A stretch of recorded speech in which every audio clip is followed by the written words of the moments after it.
According to a recent report of CRISIL, bank NPAs are likely to rise to 5% of total bank lending within the next 2 years.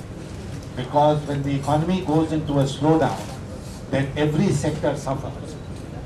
Corporates will not be able to pay back their loans, and bank NPAs are going to go up. You are aware of what has happened to the stock market, which is at half the level at which it was compared to the peak it has touched.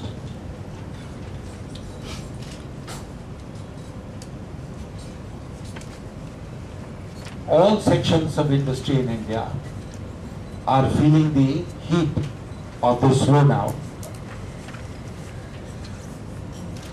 Whether it is information technology, whether it is automobiles, whether it is carpets, whether it is handicrafts, whether it is engineering products, whether it is gems and jewelry and diamonds,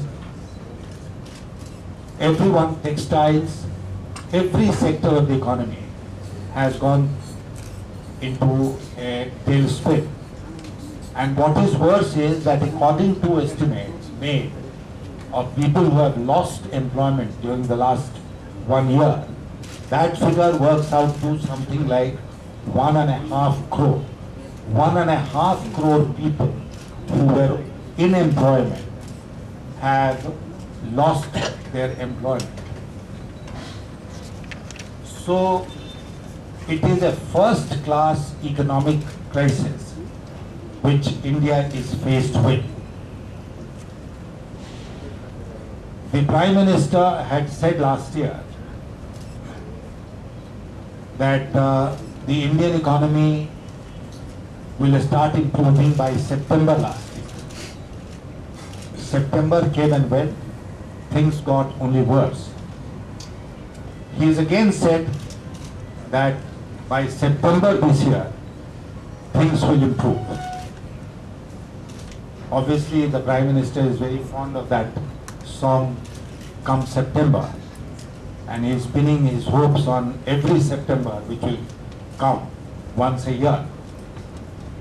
But recently he has also said that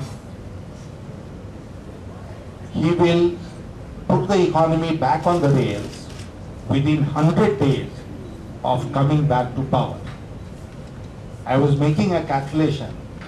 It has taken him 1700 days, 365 into 5 minus 26, which is what is left of the tenure of this government, 26 days.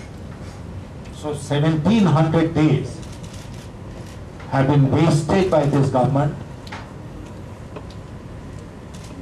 They have ruined the economy of India.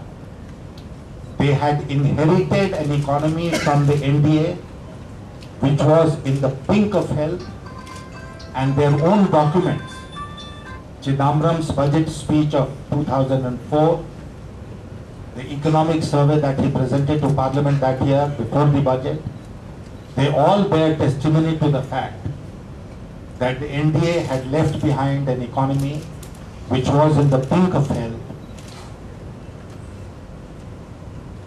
which was growing in all areas, and all the indices of the economy were very healthy. Compared to that, the UPA will leave behind an economy which will be in dire distress. The economy will be in a severe crisis.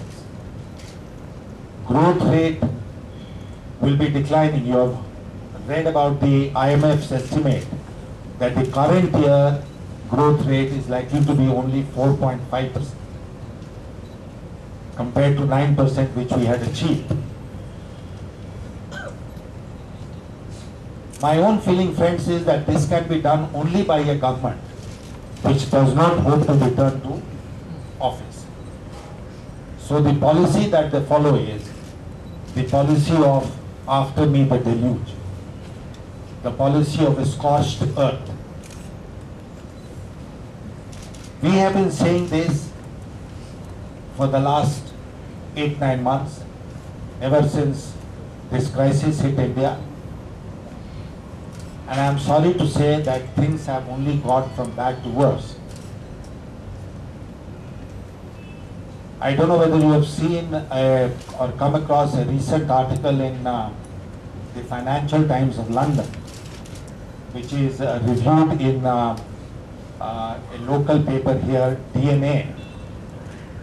I saw it this morning and I was amazed at the similarity of approach between what we have been saying and what the author of this article in the Financial Times has said.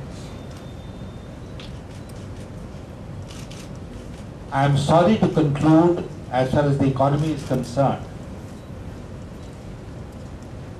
that Manmohan Singh has not only proved to be a weak Prime Minister,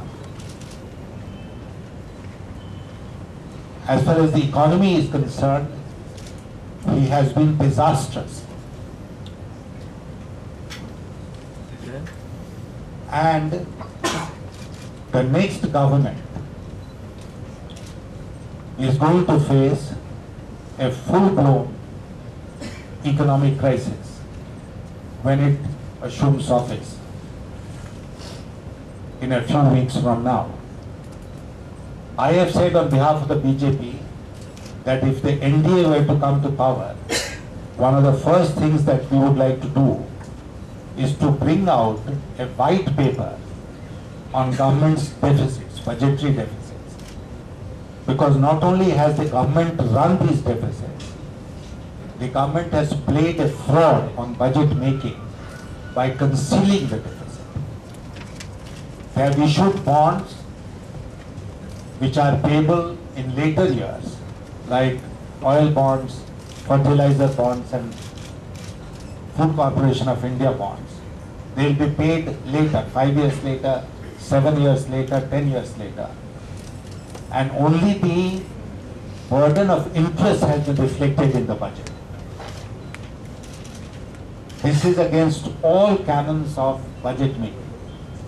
And even the CAG and the Prime Minister's Economic Advisory Council have commented adversely upon this practice.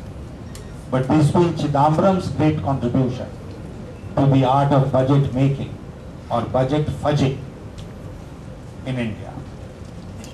So, we will certainly bring out a white paper on government's deficits so that the people of this country become fully aware of what damage this government has done to a perfectly healthy economy like the one they inherited.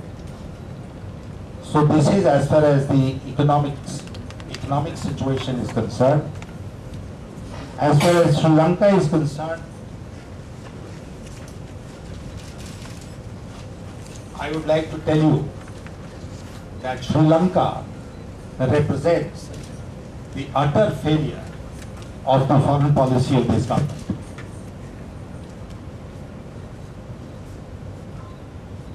The Sri Lankan crisis has been in the making for many months. I remember when the President of Sri Lanka, Mr. Mahida Rajapaksa, had assumed office, he paid a visit to Delhi and he expressed this was sometime in January 2006, and he had sent word that he would like to meet me. I went to call on him in Rashtrapati Bhavan, and he had told me then that Sri Lanka was on the verge of a civil war. And I had told him then that civil war must be avoided at all costs because it will do untold damage not only to the Sri Lankan economy but also to the Sri Lankan polity.